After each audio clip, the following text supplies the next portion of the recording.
7 tips deep cleaning kulkas dalam 30 menit, persiapan bulan puasa. Sebelum lanjut, jangan lupa klik tombol subscribe, share, dan like ya.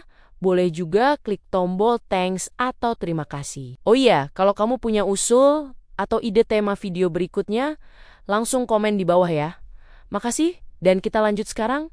Halo Bu Ibu semua, semoga sehat dan bahagia terus ya. Bulan puasa itu selalu datang barengan sama niat hidup lebih rapi, lebih sabar, dan lebih teratur.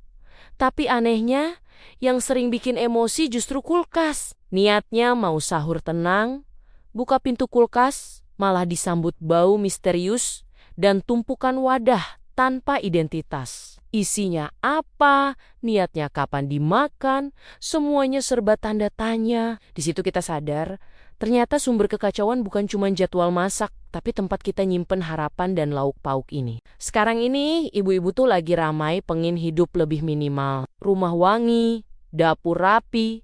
Tapi realitanya kulkas sering jadi tempat penitipan nasib, bahan makanan. Beli niat masak, ujungnya disimpan, lalu disimpan lagi sampai akhirnya kulkas bukan lagi alat pendingin, tapi museum niat baik. Dan lucunya, kita sering marah ke diri sendiri sambil tetap beli plastik baru karena yang lama entah kemana. Makanya pembahasan ini penting banget. Bukan soal bersih-bersih doang, tapi soal menyelamatkan kewarasan ibu-ibu menjelang puasa. Deep cleaning kulkas itu kayak riset mental versi dapur, biar sahur tidak diawali drama kecil, dan buka puasa tidak ditemani bau yang bikin iman goyah. 30 menit yang kelihatannya sepele ini bisa jadi hadiah kecil buat diri sendiri sebelum kita sibuk mengurus semua orang. Tips pertama itu dimulai dari kejujuran yang paling berat buat Bu Ibu, jujur sama isi kulkas sendiri. Kita buka pintu kulkas, terus pura-pura kaget, padahal dalam hati sudah tahu ada saus botol yang tutupnya lengket, sambal sisa lebaran, entah tahun kapan, sama kotak makanan yang isinya sudah bukan makanan. Tapi kenangan, di sini kita belajar ikhlas, karena kadang kita simpan bukan karena masih layak, tapi karena merasa sayang sudah beli. Padahal, jujur aja, yang namanya niat mau dipakai lagi itu sering kalah sama realita besok beli baru lagi. Jadi, di tahap ini buang itu bukan dosa, malah sedekah buat kewarasan sendiri. Tips kedua, kosongkan kulkas total dan siap-siap mental. Begitu semua isi dikeluarin, biasanya Bu Ibu akan bengong sambil mikir, ini semua dari mana dan kapan belinya. Ada momen refleksi hidup di situ, apalagi pas nemu plastik sayur yang isinya sudah menyatu sama plastiknya. Anak-anak mungkin taunya tinggal buka kulkas. Ada makanan, tapi kita tahu perjuangan ngumpulin isi kulkas itu dari belanja, masak, nyimpen, sampai akhirnya lupa. Kosongin kulkas itu kayak bongkar tas emak-emak, niatnya cari dompet, yang ketemu malah segudang drama. Tips ketiga, bersihin bagian dalam kulkas pelan-pelan sambil ngobrol sama diri sendiri. Laprak satu persatu.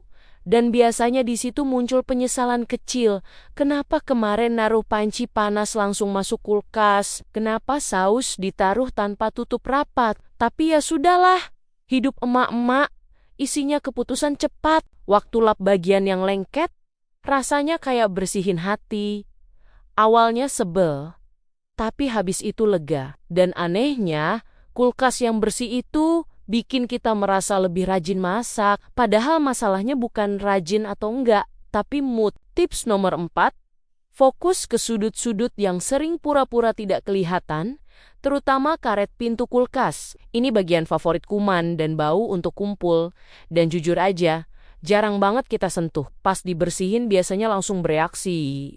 Antara geli, jijik, dan kesel sama diri sendiri. Tapi di situ juga kita sadar, ternyata sumber bau yang bikin kita sering tutup kulkas cepat-cepat itu dari situ. Setelah bersih, pintu kulkas nutupnya lebih rapat, dinginnya lebih awet, dan kita merasa sedikit lebih pinter dari kemarin. Tips kelima, menyusun ulang isi kulkas dengan niat baik, bukan niat estetik doang. Pisahkan bahan mentah, makanan matang, minuman, dan cemilan anak. Biar pas sahur tidak drama, buka tutup kulkas sambil ngomel, ini lauk kemarin kemana?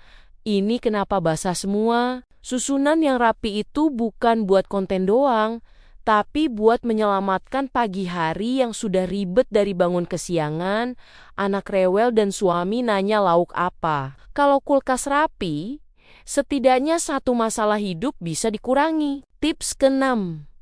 Jangan sok-sok lupa sama freezer. Freezer itu sering kita anggap aman, padahal isinya kadang lebih misterius dari grup chat keluarga. Ada daging yang kita simpan dengan niat stok tapi lupa kapan belinya. Ada plastik es batu yang aromanya bikin mikir 2 kali. Waktu freezer dibersihin, biasanya bu ibu akan menemukan barang yang membuat janji dalam hati. Habis ini nggak mau nyimpen aneh-aneh lagi. Dan setelah freezer rapi, masak pas puasa itu rasanya lebih tenang. Karena tahu persis apa yang ada dan apa yang harus dipakai duluan. Tips ke-7, berhenti mengejar kesempurnaan dan mulai fokus ke kebiasaan. Kulkas itu bukan pajangan, pasti akan berantakan lagi. Dan itu normal. Jangan sampai kita stres sendiri karena ingin kulkas selalu rapi, padahal hidup kita saja kadang berantakan. Yang paling penting adalah, sekarang kita tahu cara ngerapiin, tahu kapan harus buang,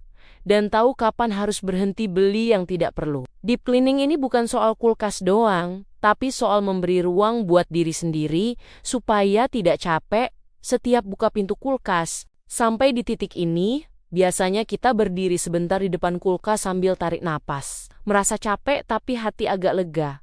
Karena ternyata beres-beres dapur bisa jadi ajang ngobrol sama diri sendiri. Semacam terapi murah tanpa antri dan tanpa resep dokter. Di balik lap yang basah dan rak yang sudah bersih, ada rasa bangga kecil yang sering kita anggap sepele. Padahal itu hasil dari niat baik yang dikumpulkan pelan-pelan di sela urusan rumah yang tidak ada habisnya. Menjadi ibu itu memang unik, bisa ribut karena tutup botol tidak ketemu, bisa senyum karena kulkas wangi, dan bisa merasa menang hanya karena freezer akhirnya tidak menyimpan misteri lagi. Kita ini sering tertawa sendiri di dapur sambil mikir kenapa urusan sederhana kadang terasa berat. Tapi justru dari hal kecil seperti ini, kita belajar kalau hidup itu lebih ringan saat tidak terlalu banyak disimpan. Jadi, sebelum kita tutup sesi ini,